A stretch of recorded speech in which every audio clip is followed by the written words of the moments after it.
Mostly क्या sexual problems होती हैं, क्या डिसऑर्डर्स होते हैं, क्या मेल्स में अलग होते हैं, फीमेल्स में अलग होते हैं? एक होती है ऑर्गन में इरेक्शन की कमी। फीमेल में जो कॉमन सेक्सुअल प्रॉब्लम है, रिलेशन बनाते समय काफी पेन फील करना। टॉप 3 मिस्टेक्स क्या यूजुअली कपल्स करते हैं? वो पर्सन सोच रहा था कि आधा घंटे मुझे रिलेशन बनाना है। डॉक्टर, आपको लगता है कि जो लोग ओवरवेट होते हैं उनका जो सेक्सुअल परफॉर्मेंस होता है, जो इंटरकोर्स होता है, उस पर कुछ असर पड़ता है? फैट काफी पेनिस के सराउंडिंग में आ जाता है, तो जो इफेक्टिव पेनिस की लेंथ होती है वो उनको कम महसूस होती है। इसका आइडियल टाइम क्या होता है? अगर केवल हम टाइम वाली डेफिनेशन यूज कर रहे हैं तो 3 मिनट एक कट ऑफ टाइम ले सकते हैं। लोग जो ज्यादा मैस्टरबेट करते हैं, क्या उससे उन्हें कोई प्रॉब्लम्स हो सकती है, हेल्थ इश्यूज हो सकते हैं? एक केस मेरे पास आया था जो दिन में 8-10 बार मास्टरबेट करता था, एंड जब डिटेल हिस्ट्री ली तो उसको ओसीडी डायग्नोस हुआ। कुछ लोग ऐसे होते हैं उनको इंसोम्निया की दिक्कत होती है, तो वो सोने के लिए मास्टरबेट करते हैं। क्या हेल्थ प्रॉब्लम्स हो सकती हैं इससे? जिस प्रॉब्लम से ये प्रॉब्लम होती है वो प्रॉब्लम और बढ़ जाती है। जो ये सेक्सुअल प्रॉब्लम्स होती है किस एज ग्रुप में ज्यादा होती है? फर्स्ट नंबर पर 30 से 40, सेकंड पे, थर्ड पे 40 से 50। मार्केट्स में बहुत सारे सप्लीमेंट्स अवेलेबल हैं, अलग अलग तरीके के चूरन अवेलेबल हैं, मेडिसिन अवेलेबल हैं, जिससे बोला जाता है कि आप अपने पीनस का साइज इंक्रीज कर सकते हैं। एक्चुअल में इफेक्टिव होती है? ये तो बड़ा फनी चीज़ है कि कोई आप चीज़ खा के और पेनिस का साइज इंक्रीज कर लेंगे। किसी सेलिब्रिटी के पास, मैडम ये आप खाइए, कैप्सूल्स हैं, बहुत अच्छे कैप्सूल्स हैं, आप खाइए और इससे आपकी नोज बढ़ जाएगी, ब्यूटीफुल हो जाएगी नोज। तो will you believe it? I will not. कि जिम में जो लोग जा रहे हैं टेस्टोस्टेरोन सप्लीमेंट ले रहे होते हैं, तो उनमें ओवरडोज की समस्या आ जाती है, जिससे कि जो जिम वाले काफ़ी लोग हैं अपनी सेक्सुअल प्रॉब्लम के लिए हमारे पास आते हैं। तो लोगों ने सोच रखा है कि जो एक सीमन का बूंद है, 100 खून की बूंद के बाद एक सीमन का बूंद बनता है, ऐसा समाज में लोगों के मिसकंसेप्शंस हैं। डॉक्टर, आजकल ना नाइट फॉल की प्रॉब्लम भी काफी ज्यादा कॉमन हो गई, ये क्या होती है और क्यों होती है? नाइट फॉल को प्रॉब्लम बोलना ही शायद गलत होगा। तो जिन लोगों को सेक्सुअल हेल्थ से रिलेटेड प्रॉब्लम्स होती है वो कहाँ जाते हैं, जाते किसके पास है वो यूट्यूब के पास जाते हैं मैडम। अच्छा। मेल का तो ऑर्गाज्म आ जाता है जब वो अपना सीमन रिलीज करते हैं, that is orgasm for male. लेकिन फीमेल को जो फीलिंग होती है वो मेरे हिसाब से वो सबसे कॉमन प्रॉब्लम है। तो जो जॉब की चीज़ है वो रिलेशन बनाते समय सोच रहे होते हैं, और जब जॉब पे जाते हैं तो रिलेशन के बारे में सोच रहे होते हैं। आपको क्या लगता है क्या रीजंस हो सकते हैं? स्कूल में 8th क्लास का चैप्टर याद है, जो या तो फिर आपकी जो टीचर है उन्होंने स्किप करवा दिया होगा, या फिर हमने समझने की कोशिश ही नहीं की। लेकिन चैप्टर को छोड़ो, एक बात बताओ कि हम अपनी बॉडी के हर एक पार्ट को इंपॉर्टेंस देते हैं, लेकिन सेक्सुअल हेल्थ के बारे में हम खुलकर बात नहीं करते। ये सब्जेक्ट आज भी सोसाइटी में एक टैबू की तरह ट्रीट किया जाता है। ना तो घर में इसके बारे में बात की जाती है, ना स्कूल में सिखाया जाता है। लेकिन आखिर ऐसा है क्यों? तो आज के हमारे इस पॉडकास्ट में हम इन्हीं चीज़ों के बारे में बात करेंगे। हम जानेंगे कि जो सेक्सुअल हेल्थ से रिलेटेड जो भी प्रॉब्लम्स हैं वो क्या होती हैं, अगर आप ऐसी कोई प्रॉब्लम फेस कर रहे हैं तो उसको आप कैसे ट्रीट कर सकते हैं, कैसे डील कर सकते हैं। Hi, my name is Varsha Dubey and watching NBT live. आज हमारे साथ मौजूद हैं psychiatrist and sexologist doctor Ashish Mittal. Hello doctor. Hi Varsha. How are you? I am fine. तो डॉक्टर, जैसे कि मैंने बताया, आज के हमारे इस पॉडकास्ट में हम सेक्सुअल हेल्थ के बारे में बात करने वाले हैं। जो भी मेल फीमेल डील करते हैं, ऐसी बहुत सी चीज़ें होती है, एम्बैरेस भी बहुत होते हैं। सबसे पहले मैं आपसे जानना चाहूँगी, आपके अभी तक के करियर में सबसे ज़्यादा वियर्डेस्ट और कॉम्प्लिकेटेड केस क्या रहा है? इस केस का हिंट तो जैसे आपने इंट्रोडक्शन दिया कि क्लास 8th में हम सारे ऑर्गन पढ़ते हैं लेकिन एक ऑर्गन को भूल जाते हैं, ये आपने बताया नॉर्मल पॉपुलेशन के बारे में। जो मेरा वियर्ड केस है कि सेक्सुअल हेल्थ को लेके लोगों में कितनी इग्नोरेंस है या कितना कम जानते हैं, इसको मैं एक केस के माध्यम से आपको बताना चाहता हूँ, और ये मेरे लिए भी सरप्राइजिंग था। तो ये बात आज से करीब 7 साल पहले की है। एक सर्जन मेरे पास आते हैं, शादी को 1 साल हो गया होता है उनकी, और सर्जन वो गुड़गांव के बहुत ही फेमस कॉरपोरेट हॉस्पिटल में वर्क कर रहे होते हैं, और उनकी वाइफ भी डॉक्टर होती हैं। She was in the same hospital. अब मैं डिपार्टमेंट नहीं बताऊंगा, नहीं तो लोग को रिलेट कर लेंगे। एग्जैक्टली। अब वो मेरे पास आते हैं, वो कहते हैं कि डॉक्टर साहब शादी को 1 साल हो गया है और अभी तक मेरे रिलेशन नहीं बने हैं। सो आई वाज सरप्राइज कि पहले तो 1 साल के बाद क्यों आए हैं डॉक्टर साहब। फिर मैंने कहा लेट्स एक्सप्लोर। तो उनकी सारी हिस्ट्री ली तो सब कुछ नॉर्मल मिला। उनकी physical health, mental health, love marriage थी, वाइफ से कोऑर्डिनेशन, वाइफ से इमोशनल कनेक्शन। फिर मैंने कहा एक बार एग्जामिनेशन करते हैं। तो जब मैंने उनका एग्जामिनेशन किया तो प्राइवेट पार्ट्स के एग्जामिनेशन में उनको फाइमोसिस की समस्या थी। फाइमोसिस मतलब होता है कि जो ऑर्गन होता है, मेल ऑर्गन, उसमें जो उनकी फोर स्किन होती है वो पीछे नहीं जा पाती। ओके। आगे उसमें स्ट्रक्चर बन जाते हैं जिससे वो पीछे नहीं जा पाती। तो उनको वह प्रॉब्लम थी जिसकी वजह से प्रॉपर इरेक्शन नहीं आ रहा था ऑर्गन में, और वो समस्या फेस कर रहे थे। और सरप्राइज की बात ये भी थी कि उस प्रॉब्लम का इलाज सर्जन ही करते हैं। और वो जो खुद ही सर्जन थे? और वो इसी स्पेशलिटी के डॉक्टर थे। अच्छा। तो उन्होंने काफ़ी ऐसे मरीज देखे भी होंगे, उनको ट्रीट भी किया होगा, लेकिन वो यह कोरिलेट करना भूल गए कि ये प्रॉब्लम मेरे को भी है और ये मुझे प्रॉब्लम कर रही है। तो एंड ऑफ द डे मैंने डॉक्टर साहब को समझाया कि डॉक्टर साहब ये प्रॉब्लम आपके ही डिपार्टमेंट की है, आपको फाइमोसिस है, पहले आप इसको ठीक करिए फिर आगे बढ़ेंगे। फिर उन्होंने उसका इलाज करवाया अपने फ्रेंड से, and then he become better. तो इस केस एग्जाम्पल से हम समझ सकते हैं कि जो सेक्सुअल प्रॉब्लम है समाज में कितनी इग्नोर की गई है।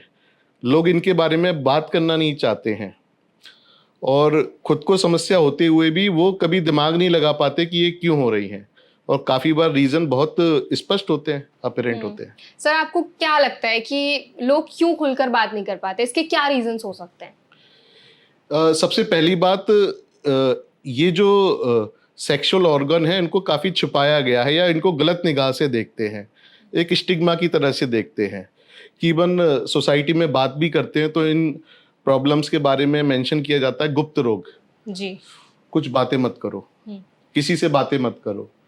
अब जो नॉर्मल चीज़ें होती हैं हम अपने फ्रेंड से, कलीग से डिस्कस कर लेते हैं, डॉक्टर्स की बातें करें तो वो आपस में डिस्कस कर लेते हैं, लेकिन इनके बारे में कोई डिस्कस नहीं करना चाहता, और एक स्टिग्मा समझा जाता है, या काफ़ी बार लोगों को बदतमीज समझ लिया जाता है कि कितना बदतमीज है, इसको तो शर्म ही नहीं है, शर्म ही नहीं है, ऐसी बातें कर रहा है।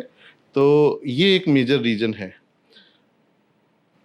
मुझे लगता है सोसाइटी में, जैसे मैंने पहले भी बोला, कि एक टैबू टर्म की तरह इसको हम ट्रीट करते हैं।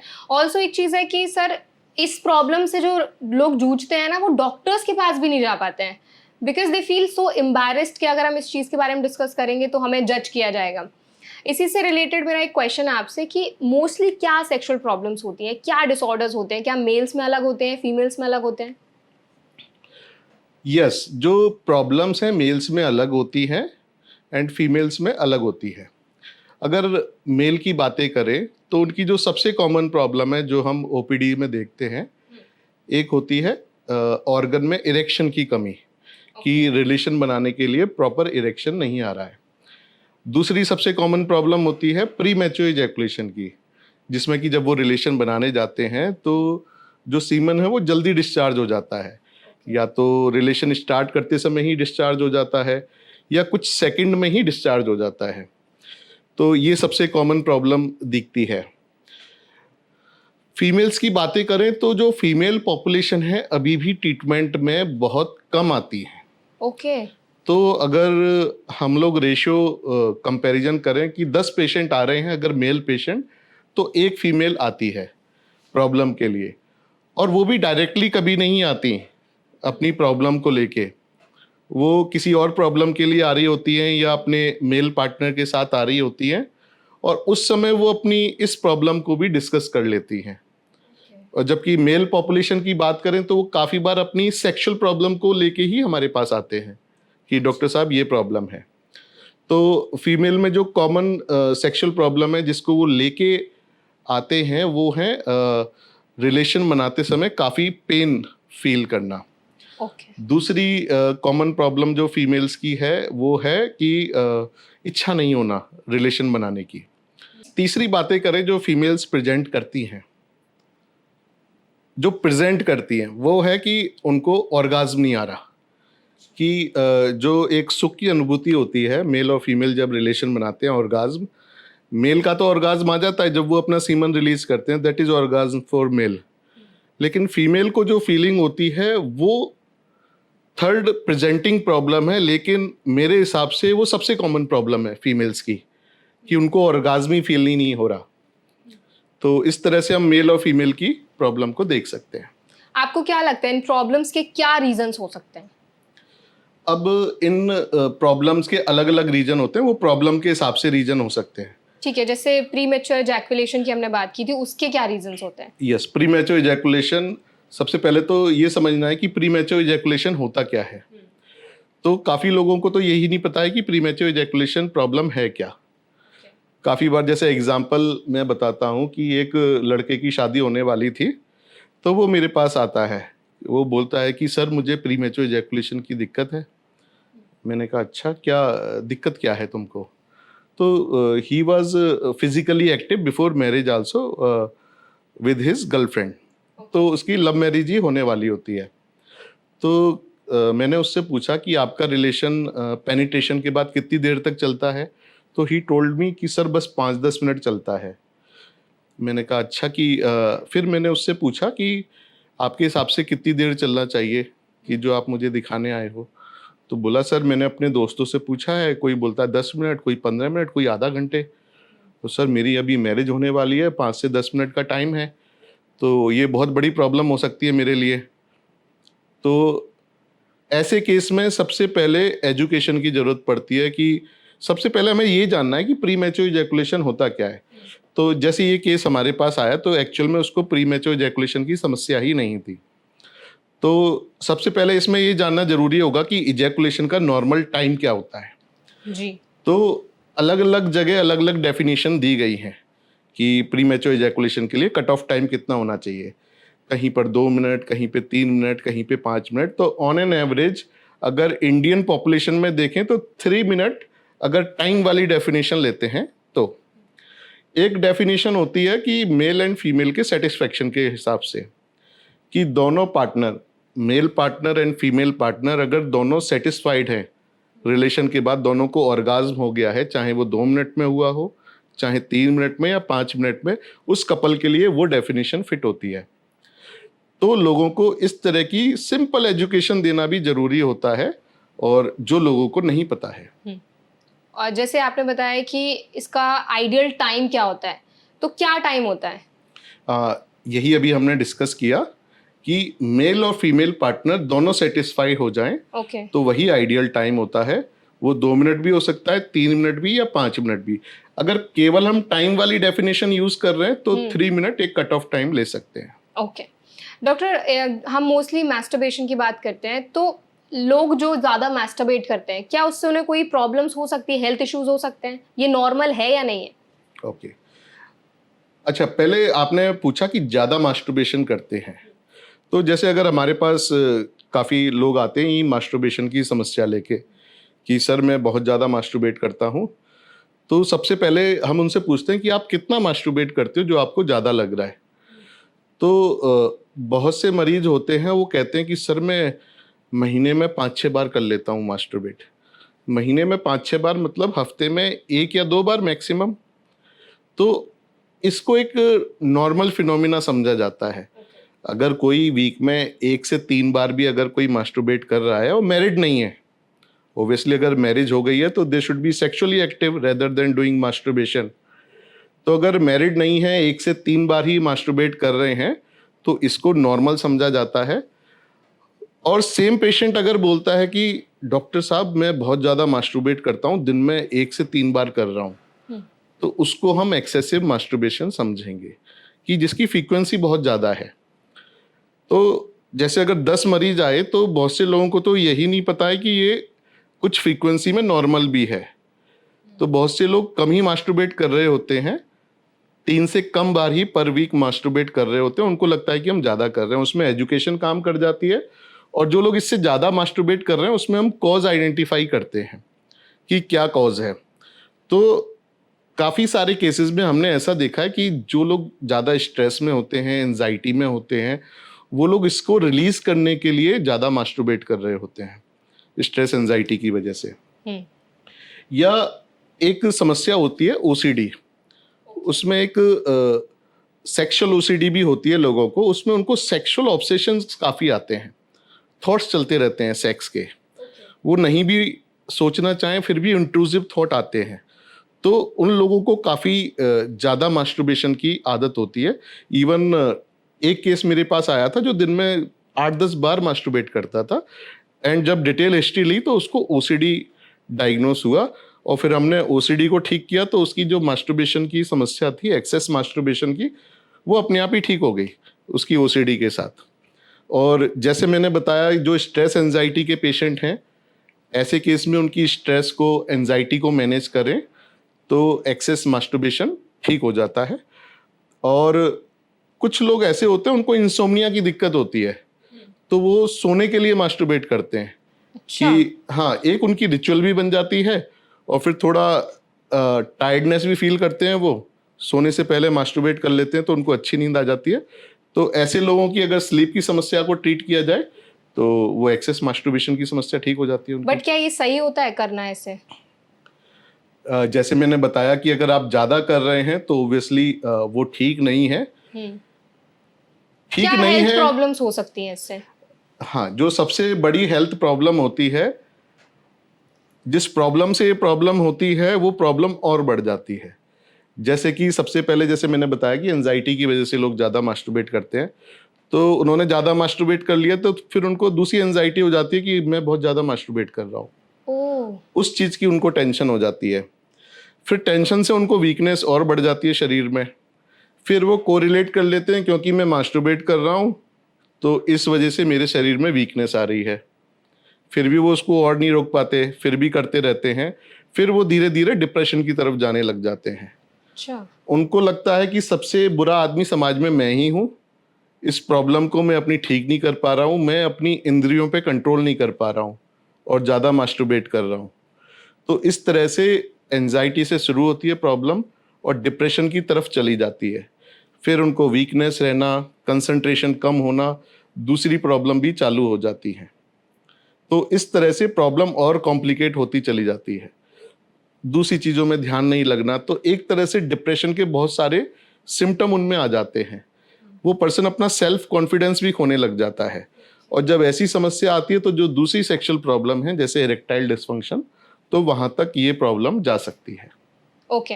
सो जैसे आपने अभी जितना भी बताया, मुझे ये चीज़ समझ में आई कि ये साइकोलॉजिकल ज़्यादा है, बिकॉज आप वो लूप, एक कंटिन्यूस लूप चले जा रही है। इसके लिए क्या करना चाहिए? आप क्या टिप्स हमारी ऑडियंस को देना चाहेंगे? इसके लिए सबसे इम्पोर्टेंट बात जो लोगों को ध्यान रखनी है, जो मैंने बताया कि कुछ हद तक मास्टरबेशन करना, शादी से पहले करना एक नॉर्मल एक्टिविटी है। इवन जो लोग मैरिड हैं, जब वाइफ अपने मायके चली जाती है या कहीं ऑफिस के काम से बाहर चली जाती है, तो मैरिड लोग भी मास्टरबेट करते हैं। तो कुछ हद तक, कुछ फ्रीक्वेंसी तक करना नॉर्मल चीज़ है। दूसरा, जो लोगों ने सोच रखा है कि जो एक सीमन का बूंद है, 100 खून की बूंद के बाद एक सीमन का बूंद बनता है, ऐसा समाज में लोगों के मिसकंसेप्शंस हैं। इवन रिलीजियस मिसकंसेप्शंस हैं। लोग इसलिए ब्रह्मचर्य का, जो मुस्लिम पॉपुलेशन है वो इससे पूरा दूर रहती है। वो बताती हैं कि हमारे रिलीजन में ऐसा है कि बिल्कुल नहीं करना चाहिए। तो थोड़ा मेडिकली साइको एजुकेट होने की लोगों को ज़रूरत है कि सीमन को लूज करना इतना बहुत बड़ा नुकसान नहीं है अगर वो कम फ्रीक्वेंसी से कर रहे हैं। जो लोग ज़्यादा फ्रीक्वेंसी से कर रहे हैं, उनको ये समझना चाहिए कि वो ज़्यादा फ्रीक्वेंसी से तो कर रहे हैं, लेकिन साइड इफ़ेक्ट थोड़े से हैं। वीकनेस वगैरह है, ईडी की समस्या फ्यूचर में हो सकती है, लेकिन कोई बहुत बड़ी कॉम्प्लिकेशन नहीं होने वाली। ओके। और जो वजह है जिसकी वजह से वो ज़्यादा फ्रीक्वेंसी से कर रहे हैं, उसको आइडेंटिफाई करें, तो वो उनको फ्रीक्वेंसी कंट्रोल करने की ज़रूरत है, मास्टरबेशन को पूरा बंद करने की ज़रूरत नहीं है। तो उस तरह से उनकी समस्या सॉल्व हो सकती है। सर, आपने ईडी के बारे में मेंशन किया था, क्या होता है ईडी? मतलब किस तरह से काम करता है? ईडी समस्या का नाम है इरेक्टाइल डिसफंक्शन, या ऑर्गन में तनाव की कमी। तनाव की कमी मतलब कि आप रिलेशन बनाते समय पेनिट्रेट नहीं कर पा रहे हैं, अपने पार्टनर को इंसर्ट नहीं कर पा रहे हैं अपने ऑर्गन को, तो इसको ईडी की समस्या बोलते हैं। ओके। जो ये सेक्सुअल प्रॉब्लम्स होती है, किस एज ग्रुप में ज़्यादा होती है? सेक्सुअल प्रॉब्लम की अगर बात करें तो जो पेशेंट हमारे पास आते हैं अगर उनका एज ग्रुप देखें तो सबसे कॉमन एज ग्रुप है 20 से 30। फिर उसके बाद जो कॉमन एज ग्रुप है वो है 30 से 40, फिर 40 से 50। तो 20 से 30 फर्स्ट नंबर पर, 30 से 40 सेकंड पे, थर्ड पे, 40 से 50। ओके सर, आपने बताया था कि स्ट्रेस और एंजाइटी का बहुत इंपॉर्टेंट रोल होता है। अगर फॉर एग्जांपल इंटरकोर्स के टाइम उनको अगर स्ट्रेस और एंजाइटी होता है तो उसका क्या असर पड़ सकता है?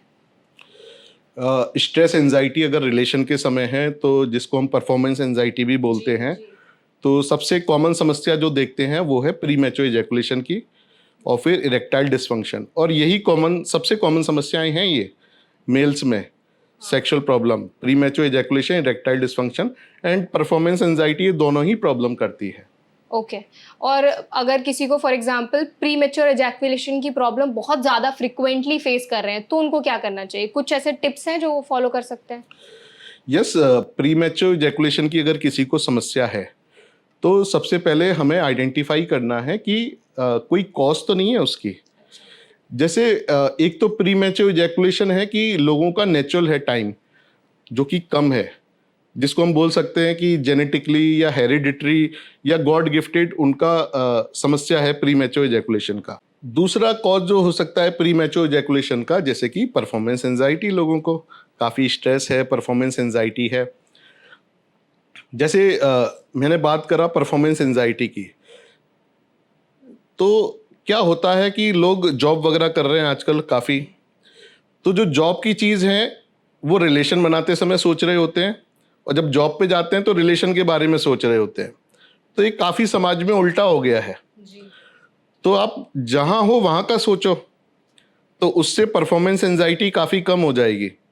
आपकी जो जॉब की टेंशन है, काम की टेंशन है, आप रिलेशन में लेके आ रहे हो उसको, तो आप ज़्यादा वरीड हो। तो आप इसको नहीं सोचोगे तो काफ़ी आपकी परफॉर्मेंस एंजाइटी कम हो जाएगी। तीसरी वजह है जो प्रीमैच्योर इजैकुलेशन की, वो है कि अगर कोई इन्फेक्शन है आपके, जैसे मेल ऑर्गन में कोई इन्फेक्शन है, फंगल इन्फेक्शन है, बैक्टीरियल इन्फेक्शन है, तो जो पार्ट है वो काफ़ी हाइपर सेंसिटिव हो जाता है। तो ऐसे लोग जब रिलेशन बनाते हैं तो प्रीमैच्योर इजैकुलेशन हो जाता है। और उनका जब इन्फेक्शन ठीक भी हो जाता है तो जो मेमोरी है उनकी प्रीमैच्योर इजैकुलेशन की, वो फिर फ्यूचर में प्रीमैच्योर इजैकुलेशन कर देती है उनको, कि उनको कॉन्फिडेंस डाउन हो गया होता है जब इन्फेक्शन के दौरान जब वो रिलेशन करते हैं और जल्दी इजैकुलेशन हो जाता है, तो फिर फ्यूचर में भी उनको प्रीमैच्योर इजैकुलेशन हो जाता है। फिर ये प्रीमैच्योर इजैकुलेशन आपकी परफॉर्मेंस एंजाइटी को बहुत ज़्यादा बढ़ा देता है, कि जब आप रिलेशन का सोच भी रहे होते हो फिर सोचते हैं आप कि प्रीमैच्योर इजैकुलेशन हो जाएगा, गर्लफ्रेंड या वाइफ फिर नाराज़ हो जाएगी, तो वो परफॉर्मेंस एंजाइटी बढ़ा देता है, तो फ्यूचर में फिर प्रीमैच्योर इजैकुलेशन हो जाता है। तो लोग एक विशियस साइकिल में फंस जाते हैं कि वो ठीक थे, एक समय पे प्रीमैच्योर इजैकुलेशन हुआ, उसने परफॉर्मेंस एंजाइटी बढ़ा दी और फिर प्रीमैच्योर इजैकुलेशन और बढ़ गया। तो इस विशियस साइकिल को ब्रेक करने के लिए उनको, अगर वो कुछ समय प्रॉपर ट्रीटमेंट लें या जब आपको इन्फेक्शन है उस समय रिलेशन अवॉइड करें, पहले इन्फेक्शन का इलाज ले लें फिर रिलेशन बनाएं, या आपको स्टार्टिंग से ही या जेनेटिकली आपका टाइम कम है तो कुछ ट्रीटमेंट होता है, वो ट्रीटमेंट आप फॉलो करें।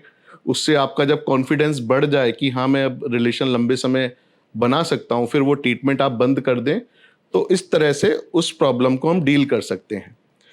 और जनरली अगर बात करें कि जो लोग समाज में हैं, तो आजकल कुछ लॉन्ग टाइम वाले कंडोम्स भी आते हैं जो special condom pre mature ejaculation के लिए होते हैं। तो वो एक्स्ट्रा टाइम या लॉन्ग टाइम उनमें कंपनी की ब्रांड के साथ लिखा होता है, तो दैट दे कैन यूज़। हाँ, उसमें बस एक स्पेशल जो उनको करना चाहिए, जो लोग गलती करते हैं यूज़ करने में, कि पहले वो अपनी फोर स्किन पीछे करके कंडोम वियर करें, फिर आधा मिनट तक थोड़ा उसको मसाज कर लें इस तरह से। तो जिससे जो उसमें मेडिसिन लगी हुई है, यूजुअली लिग्नोकेन जो एक लोकल एनेस्थेटिक होता है, उसमें वो लगा रहता है, जिससे कि हाइपर सेंसिटिविटी कम हो जाती है पेनिस की। Then they can have normal relation, फिर उससे उस समस्या का समाधान हो सकता है। ओके सर, आपने बात की कि आप ये सारी चीज़ें आप कर सकते हैं अगर इंटरकोर्स के पहले। कुछ कुछ चीज़ें जो ध्यान रखने की ज़रूरत है। मैं आपसे जानना चाहूँगी टॉप 3 मिस्टेक्स क्या यूजुअली कपल्स करते हैं ड्यूरिंग इंटरकोर्स? टॉप 3 मिस्टेक्स जो कपल्स करते हैं, सबसे पहले कि जहां भी वो रिलेशन बना रहे हैं वो जगह एकदम सेफ एंड सिक्योर होनी चाहिए। अगर आपको डर है कि कोई आ जाएगा या कोई हमें पकड़ लेगा, या आप घर में ही हैं कि इस तरह से हमें आवाज़ नहीं करनी है, तो सबसे पहले जगह एक बहुत सेफ एंड सिक्योर होनी चाहिए, जहाँ पर आपको टोटल फ्रीडम होना चाहिए एक रिलेशन बनाने का। आपके दिमाग में कोई टेंशन नहीं होनी चाहिए। दूसरा जो मैंने आपको बताया कि जब आप रिलेशन में हैं तो रिलेशन में हैं, वहाँ पे ऑफिस का टेंशन नहीं होना चाहिए, आपको फुली वहीं प्रेजेंट होना चाहिए। तीसरा, अगर आपके मन में कोई मिसकंसेप्शंस हैं तो उनको आपको दूर करना है। जैसे कि मैंने एग्जांपल दिया, फर्स्ट एग्जांपल, वो पर्सन सोच रहा था कि आधा घंटे मुझे रिलेशन बनाना है, तो इस तरह के मिसकंसेप्शंस दिमाग में नहीं होना चाहिए। बस आपका फोकस अपने सेटिस्फेक्शन और अपने पार्टनर के कंफर्ट एंड सेटिस्फेक्शन पे होना चाहिए। ओके आपको लगता है कि लो टेस्टोस्टेरोन जो का लेवल भी आपके सेक्सुअल हेल्थ को इम्पैक्ट कर सकता है, सेक्सुअल ड्राइव को एक्चुअली इम्पैक्ट कर सकता है? यस। तो जो टेस्टोस्टेरोन आपने नाम लिया, ये एक मेल हार्मोन है जो कि हमारे सेक्सुअल ऑर्गन के डेवलप होने पे और जो हमारी सेक्सुअल डिज़ायर है और स्पर्म प्रोडक्शन है उसको अफेक्ट करता है। तो अगर इसके लेवल बॉडी में कम है तो ये सेक्सुअल डिज़ायर को कम करता है, और अगर लेवल कम है तो किसी को भी, जो इम्पोर्टेंट चीज़ है, अपने से कोई भी टेस्टोस्टेरोन सप्लीमेंट नहीं लेना है।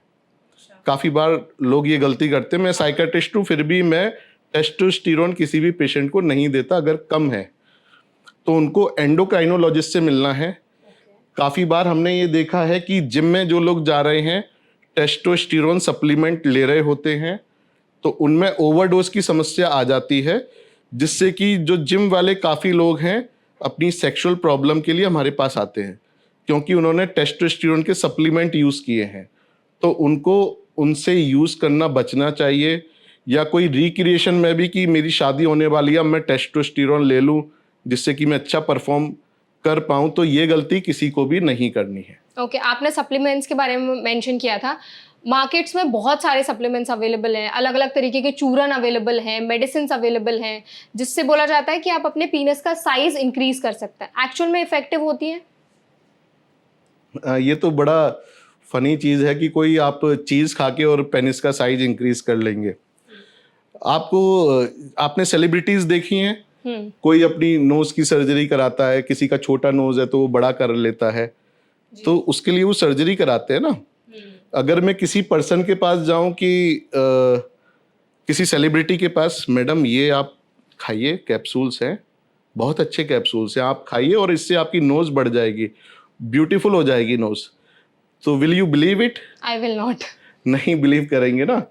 तो ये सिंपल मेरी फिंगर है, कोई मुझे दे कि सर ये कैप्सूल खाइए आपकी फिंगर 1 इंच लंबी हो जाएगी, तो नहीं होगी ना लंबी। कि ये एक ऑर्गन है, ये कोई गिलास है, मैं इसमें कोई चीज़ डाल दूं ये गिलास बड़ा हो जाएगा, नहीं होगा। उसके लिए प्रॉपर सर्जरी की ज़रूरत है। और ऐसे कोई भी चूरन, चटनी या कैप्सूल खाने से पेनिस का साइज नहीं बढ़ता। इवन मेरी मसल्स हैं, तो मैं कोई भी कैप्सूल खाऊंगा तो उसका साइज नहीं बढ़ेगा। अगर मैं एक्सरसाइज करूंगा, कुछ सप्लीमेंट लूंगा, जब जरूर साइज बढ़ सकता है, लेकिन केवल कैप्सूल खाने से नहीं बढ़ता। तो ये मिसकंसेप्शन समाज में काफ़ी है। इवन आप कोई भी वेबसाइट सर्फ करें तो आपको ऐसे ऐड दिखाई देते हैं कि आप कैप्सूल खाइए और आपका साइज बढ़ जाएगा। और जो हम लोग डॉक्टर पॉपुलेशन है उसके लिए तो ये बड़ी फनी ऐड होते हैं कि यार ये क्या चल रहा है। और ऐसे लोगों को बेवकूफ़ बना रहे हैं बेसिकली, और बहुत बड़ा बिजनेस है इसके पीछे। क्योंकि जैसे मैंने बताया कि सेक्सुअल प्रॉब्लम गुप्त प्रॉब्लम है, लोग डिस्कस नहीं कर सकते। इवन अब जैसे मैं एक डॉक्टर हूँ, तो मेरी फैमिली में किसी को भी XYZ प्रॉब्लम होती है तो लोग पहले किसी भी डॉक्टर के पास जाने से पहले वो मेरे पास आते हैं कि भैया ये प्रॉब्लम हो रही है, क्या करें। हालांकि मैं साइकियाट्रिस्ट हूँ, फिर भी उनको पेट की समस्या होगी, हार्ट की समस्या होगी, दिमाग की होगी, फिर भी वो मेरे पास पूछते हैं एक बार कि भैया ये वाली समस्या है कि अब मेरा ये इलाज चल रहा है, आप एक बार देख लीजिए ठीक तो है। क्योंकि ऐसे साइकेट्रिस्ट हम लोगों ने भी एमबीबीएस किया है, तो हम लोग पूरे फैमिली मेंबर्स को गाइड कर देते हैं। लेकिन इतना बड़ा परिवार होते हुए भी और सेक्सुअल प्रॉब्लम करीब 30% पॉपुलेशन में है, मेरे परिवार में से कोई भी एक पर्सन सेक्सुअल प्रॉब्लम के लिए नहीं आया, जबकि मैं सेक्सुअल प्रॉब्लम की प्रैक्टिस करता हूँ। एम्बैरेसमेंट। हाँ, तो ये है कि लोग अपनी प्रॉब्लम को गुप्त रखना चाहते हैं। तो जब गुप्त रखेंगे तो क्या करेंगे, कोई भी ऐड आया उस पर बिलीव कर लिया। अब जैसे मेरे रिलेशन में ही कोई खा रहा है, अगर वो मेरे से एक बार पूछ लेगा तो मैं मना कर दूंगा कि ये सब बेकार की चीजें हैं, इनका कोई मतलब नहीं है। तो ऐसे ही जो लोगों की अज्ञानता या इनोसेंसी का फायदा उठा के ये पूरा मार्केट चल रहा है। और काफी बार लोगों का जो फनी बात ये है कि जो लोगों का ऑर्गन का साइज है वो ठीक है, और जो उनको नहीं पता है कि ये मेरा साइज ठीक है, बस उन्होंने अपने मन में कुछ बना रखा है। मूवीज में जो स्टार होते हैं जिनका साइज हम नॉर्मल पॉपुलेशन से कंपैरिजन नहीं कर सकते, वो उन्होंने दिमाग में बैठा लिया है, और उसकी वजह से वो अपने नेगेटिव थॉट्स में डूबे हुए हैं और अपने आप का कंपैरिजन उनसे कर रहे हैं जी। और बिना वजह ट्रीटमेंट ले रहे हैं। तो कैप्सूल से साइज नहीं बढ़ सकता। सबसे पहले अगर साइज की प्रॉब्लम है तो आपको डॉक्टर से डिस्कस करना है कि वास्तव में ये प्रॉब्लम है या नहीं जी। और फिर डॉक्टर को लगता है कि प्रॉब्लम है तो उसका प्रॉपर ट्रीटमेंट लेना है, और वो यूजुअली सर्जरी ही होता है।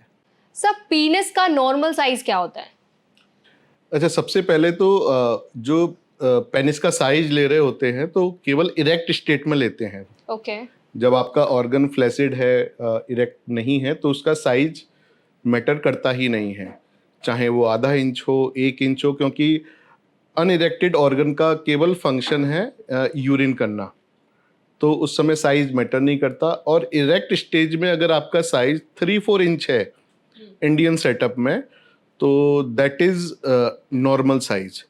अगर ऑन एन एवरेज देखें इंडिया में जो एवरेज साइज है वो 5 इंच है, लेकिन अगर आपका इरेक्ट स्टेज में साइज 3 इंच से कम है तब उसको एक प्रॉब्लमेटिक सिचुएशन समझा जाता है या साइज कम समझा जाता है। लेकिन अगर किसी का साइज 3 इंच या 2 इंच भी है और अगर आपका पार्टनर सेटिस्फाई है रिलेशन में, तब उसको भी प्रॉब्लम नहीं मानेंगे, क्योंकि जो फीमेल्स का जो सेंसिटिव पोर्शन होता है वो इनिशियल पार्ट ऑफ द उनके प्राइवेट ऑर्गन में ही होता है। तो जब वो पेनिट्रेट करते हैं, मेल फीमेल जब रिलेशन बनाते हैं, तो वो एरिया स्टिमुलेट हो जाता है पेनिस का साइज कम होने पे भी। तो उसमें दोनों को सेटिस्फेक्शन मिल सकता है कि किसी का 3 इंच का पेनिस का साइज है, उसमें भी मेल फीमेल दोनों सेटिस्फाई हो सकते हैं। तो सबसे पहले आपको अपनी सेक्सुअल लाइफ पे फोकस करना है कि आपकी सेक्सुअल लाइफ में इस साइज की वजह से कोई प्रॉब्लम आ रही है या नहीं आ रही। अगर प्रॉब्लम फीमेल को नहीं है, केवल आपको प्रॉब्लम है इरेक्शन की या प्रीमेच्योर इजैकुलेशन की, तो उसको पहले रूल आउट करना है, उसको ठीक करना है।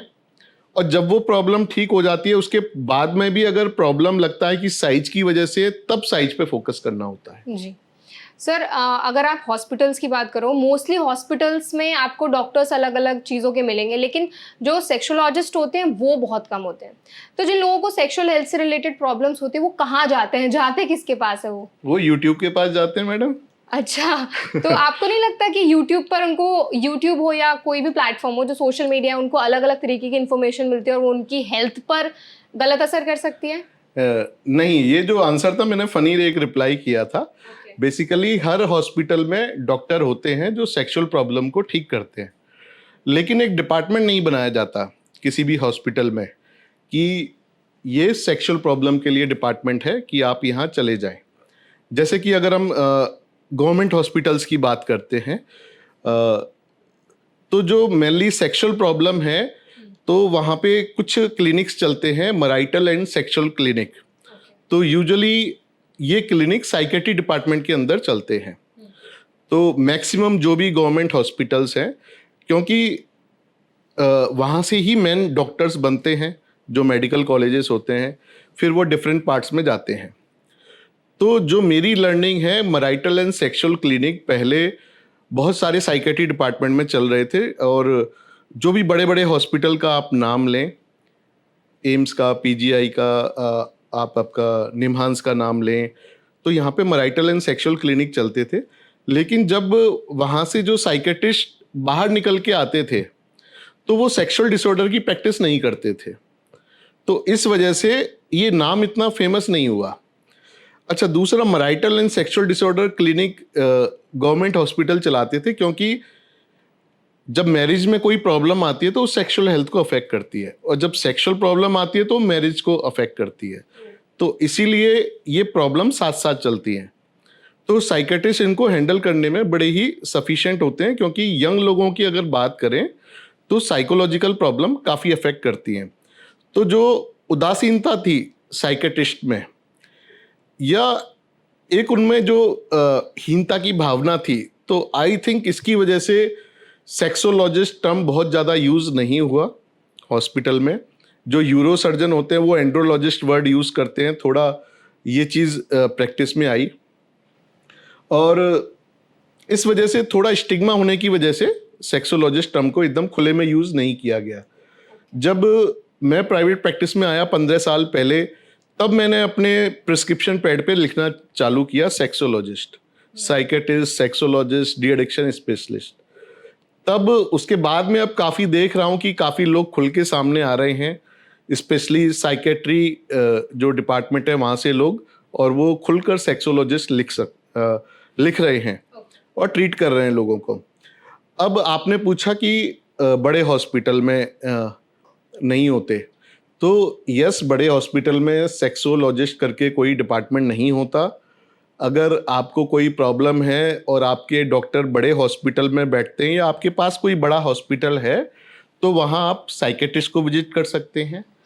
अगर वहाँ साइकेट्रिस्ट नहीं है तो आपके जो जनरल फिजिशियन है उनसे ही पहले आप अपनी सेक्सुअल प्रॉब्लम को डिस्कस कर सकते हैं। ओके। तो अगर उनको लगेगा एग्जामिनेशन में कि ये प्रॉब्लम किस प्रॉब्लम की वजह से है, जैसे कि किसी को प्री मैच्योर इजैकुलेशन है, वो साइकोलॉजिकल इश्यूज की वजह से है, तो वो आपको रेफर कर देंगे साइकेट्रिस्ट के पास। या उनको लगा कि प्रॉब्लम थोड़ी बहुत ही है, वही मैनेज कर सकते हैं, तो वही मैनेज कर देंगे। या किसी को pre mature ejaculation foreskin tight होने की वजह से, जहाँ सर्जरी की ज़रूरत है, जैसे मैंने फाइमोसिस का एग्जांपल दिया, तो वो आपको वहीं सर्जन के पास रेफ़र कर देंगे। या आपके फिजिशियन के पास गए और उन्होंने टेस्ट कराए और उनको लगा कि जो आपके इरेक्शन की प्रॉब्लम है वो टेस्टोस्टेरोन से कहीं रिलेटेड है, तो वो आपको, या आपको बहुत सीवियर डायबिटीज़ है, तो वो आपको एंडोक्राइनोलॉजिस्ट के पास रेफ़र कर देंगे। तो यस, अगर आपके पास कोई नज़दीकी बड़ा हॉस्पिटल है, आपको सेक्सुअल प्रॉब्लम है, तो आप वहाँ जाइए, अपने जनरल फिजिशियन से मिलिए या साइकेट्रिस्ट से मिलिए, और वो जैसे गाइड करते हैं वैसे ट्रीटमेंट लीजिए, तो आप उस प्रॉब्लम से बाहर आ सकते हैं। ओके डॉक्टर, आजकल ना नाइट फॉल की प्रॉब्लम भी काफ़ी ज़्यादा कॉमन हो गई, ये क्या होती है और क्यों होती है? हाँ, सबसे पहले तो नाइट फॉल को प्रॉब्लम बोलना ही शायद गलत होगा। ओके। तो नाइट फॉल एक कॉमन फिनोमिना है, जहाँ तक मैं समझता हूँ सब लोगों ने मेल पॉपुलेशन में नाइट फॉल कभी ना कभी फेस किया है। तो क्या होता है, शादी से पहले जो लोग सेक्सुअली एक्टिव नहीं होते या जो लोग मास्टरबेट नहीं करते, इसको मैं एक एग्जांपल के माध्यम से समझाना चाहता हूँ। अब जैसे हमारी बॉडी में रोज़ सीमन बनता है, समझ सकते हैं कि वो 1 ml पर डे बन रहा है, और हमारी बॉडी की जो कैपेसिटी है 5 ml सीमन होल्ड करने की है। तो जो हमारी बॉडी का टैंक है वो 5 दिन में फिल हो जाएगा कि 1 ml रोज सीमन बन रहा है, और 5 दिन में 5 ml टैंक फुल हो गया, तो वो जो फ्यूचर में सीमन बनेगा वो जाएगा कहाँ? ओके। तो अगर लोग जो मास्टरबेट नहीं कर रहे, जो सेक्सुअली एक्टिव नहीं है, तो क्या होता है, टैंक फुल होने पे बॉडी अपने आप ही सीमन को रात में निकाल देती है बॉडी से, जिसको कि नाइट फॉल कहते हैं। ओके। तो लोगों को ये नहीं समझना चाहिए कि अगर वो मास्टरबेट नहीं करेंगे या सेक्स नहीं करेंगे तो सीमन बॉडी के काम आ जाएगा। जो बॉडी में सीमन बन गया, जो कि बनना ही है, वो प्रोसेस रुक नहीं सकता। तो वो एक तरह से नाइट फॉल, या फिर काफ़ी बार पेनिस से अपने आप ही सीमन निकलने लग जाता है, जिसको लोग धात्री बोलते हैं। अच्छा। या काफ़ी बार यूरिन के साथ सीमन निकल जाता है। तो बॉडी में सीमन रुकता नहीं है, वो निकल जाता है, तो इसलिए नाइटफॉल या धात या यूरिन के साथ सीमन निकलने की लोगों को समस्या होती है। और इसको लोगों को, जैसे मैंने खुद समस्या वर्ड यूज कर दिया, इसको प्रॉब्लम नहीं मानना चाहिए। ये एक नेचुरल प्रोसेस है। और जो लोग ये समझते हैं कि सीमन बहुत इंपॉर्टेंट होता है, 100 खून की बूंद से एक सीमन की बूंद बनती है, तो ऐसा बिल्कुल ना समझें, क्योंकि बॉडी में सीमन रोज बनता है, उसको आप रोक नहीं सकते और वो बॉडी से निकलना ही है, चाहे कैसे भी निकले। ओके डॉक्टर, आपको लगता है कि जो लोग ओवरवेट होते हैं उनका जो सेक्सुअल परफॉर्मेंस होता है, जो इंटरकोर्स होता है, उस पर कुछ असर पड़ता है? यस, इंटरकोर्स पे फर्क पड़ता है। जैसे जो लोग ओवरवेट होते हैं, एक तो फैट काफ़ी पेनिस के सराउंडिंग में आ जाता है, तो जो इफेक्टिव पेनिस की लेंथ होती है वो उनको कम महसूस होती है। और दूसरा चीज़, पोजिशनिंग करने में, रिलेशन बनाने में उनको डिफ़िकल्टी होती है। ओवरवेट होने से जो फीमेल हार्मोन होते हैं बॉडी में, जैसे एस्ट्रोजन, उसकी मात्रा बढ़ जाती है, जिससे कि इरेक्शन में प्रॉब्लम आती है। और उनकी जो डिज़ायर होती है रिलेशन बनाने की, वो भी कम हो जाती है। ओके, आई थिंक बहुत से ऐसे लोग होते हैं जिनका फर्स्ट टाइम इंटरकोर्स इतना सक्सेसफुल नहीं रहता है। आपको क्या लगता है, क्या रीजंस हो सकते हैं? सबसे कॉमन तो साइकोलॉजिकल रीजंस हैं, परफॉर्मेंस एंजाइटी। और दूसरा, जो फर्स्ट टाइम जब रिलेशन बनाते हैं तो बहुत ओवर एक्साइटमेंट होता है, तो प्रीमेच्योर इजैकुलेशन की समस्या भी काफ़ी कॉमन होती है फर्स्ट टाइम रिलेशन बनाने में। दूसरा, फर्स्ट टाइम अगर फीमेल्स बना रही हैं तो उनको पेन भी काफ़ी होता है, तो उस लिए भी ये समस्या आती है। और पेन होता है, और जब मेल जो पार्टनर होता है अपने फीमेल पार्टनर को पेन में देखता है, तो वो भी इरेक्शन कम कर देता है। तो ये सारी समस्याएं फर्स्ट टाइम रिलेशन बनाने में होती हैं। आपको लगता है पार्टनर्स को अपने सेक्सुअल जो प्रॉब्लम्स होते हैं वो डिस्कस करने चाहिए? यस, पार्टनर को प्रॉपर कम्युनिकेशन करना चाहिए, प्रॉब्लम्स के लिए भी। और सबसे कॉमन जो फीमेल हैं उनको ऑर्गाज्म के लिए भी पार्टनर से डिस्कस करना चाहिए। जैसे मैंने बताया, जो फीमेल्स में सबसे बड़ी हिडन सेक्सुअल प्रॉब्लम है ऑर्गाज्म की है, वो डिस्कस ही नहीं करती। और मैरिड फीमेल में काफ़ी एग्जाम्पल मेरे पास ऐसे हैं कि उनको 1-1 साल शादी को हो गए जब उनको पता लगा कि ऑर्गाज्म भी कुछ होता है, कि जब एकदम से किसी दिन अलग तरीके से रिलेशन हुआ और उनको वो ऑर्गाज्म की फीलिंग आ गई, फिर उनको पता लगा अरे ये भी कुछ होता है। ओके, सो आपको लगता है इसके लिए क्या करना चाहिए पार्टनर्स को? सबसे पहले, जैसे मैंने बताया, डिस्कस करना चाहिए अपने पार्टनर से, अपनी फीमेल फ्रेंड से, कि ऑर्गाज्म में क्या होता है, कैसी फीलिंग होती है, तो वो उसको समझ पाएंगी। जैसे कि जो फीमेल का ऑर्गाज्म होता है, उनको एक तो बहुत खुशी मिलती है, एक कुछ सीक्रेशन का अनुभव होता है उनको प्राइवेट पार्ट्स में कि कुछ सीक्रेशन हो रहा है। और दूसरा, पल्सेटाइल मसल कॉन्ट्रैक्शन होते हैं वजाइना उसके चारों तरफ, तो उस तरह की ऑर्गाज्म की फीलिंग फीमेल्स को आती है। और अलग अलग पोजीशंस उनको ट्राई करनी चाहिए। काफ़ी बार ऑर्गाज्म एक ही पोजीशन में नहीं आता, अगर वो डिफरेंट पोजीशन ट्राई करें मेल और फीमेल, तो वो एक्सप्लोर कर सकते हैं कि किस पोजीशन में उनको ऑर्गाज्म आ रहा है।